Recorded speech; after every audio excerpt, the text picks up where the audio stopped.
Hello, I'm Erica Sargent. Here's stories making news at this hour. After 30 hours on the run, the Illinois man accused of killing 4 people at a Nashville area Waffle House has been caught. As Lauren Victory reports, investigators want to know more about how he got the weapons. The suspected Waffle House shooter Travis Reinking has been captured, say police, and he will be charged with murder. A lot of you have questions today, though, if his father could be charged with anything. Police say yesterday that his father, Jeffrey Reinking, gave guns that were previously confiscated from his son back to Travis despite promising authorities he would not do that. So I've delved into those questions today, including looking over several documents here, and the information that I've determined is the following. Jeffrey Reinking had a valid firearms identification card that looks like this. This is Travis's.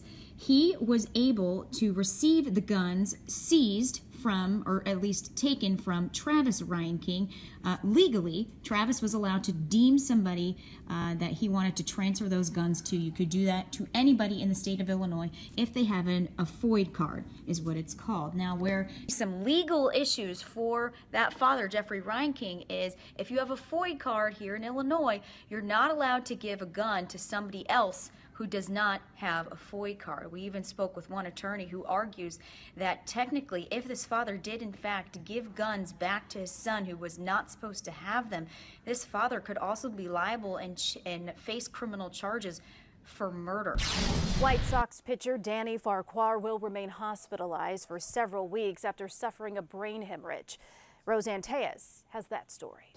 I have an update for you on the condition of Danny Farquhar, the White Sox pitcher who experienced an aneurysm and hemorrhage at Friday's game. This tweet just in from the White Sox a short time ago saying that Danny is progressing well following a successful surgery to address the aneurysm. He has use of his extremities. He is responding appropriately to questions and commands and speaking to doctors and his family. So that's really good news.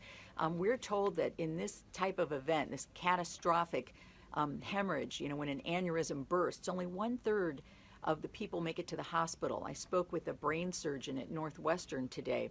He said that if they do make it to the hospital, only 1/3 of those patients will survive. And it looks like Danny has a really good shot. I think one of the key things is that he was able to receive treatment pretty quickly.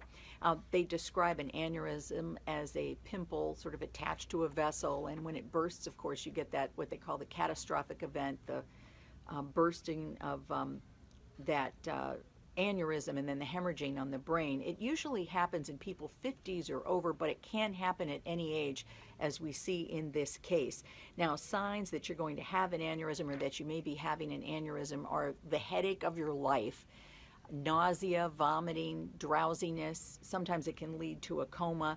If any of these things happen, you should seek medical attention immediately. And once again, Danny Farquhar appears to be very fortunate that there were medical personnel on hand and he was at Rush University Medical Center very rapidly.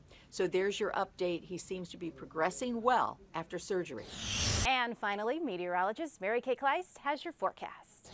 While it's dry and quiet for us today, we do expect about a 20% chance of scattered showers for your Tuesday. Now, the reason for that, we've had a ridge of high pressure in control of the northern Great Lakes, but see this big system winding through the southern states, now over parts of Kentucky and Tennessee, all the rain spreading out ahead of it, and that cloud shield definitely over us for today. The showers are trying to reach into northwest Indiana, but I think we could see a few sprinkles of rain overnight, very light, and then during the day tomorrow, about a 20% chance. 58 for the high on Tuesday, and then a nice bright mid part of the week, 53 Wednesday, 61 on Thursday.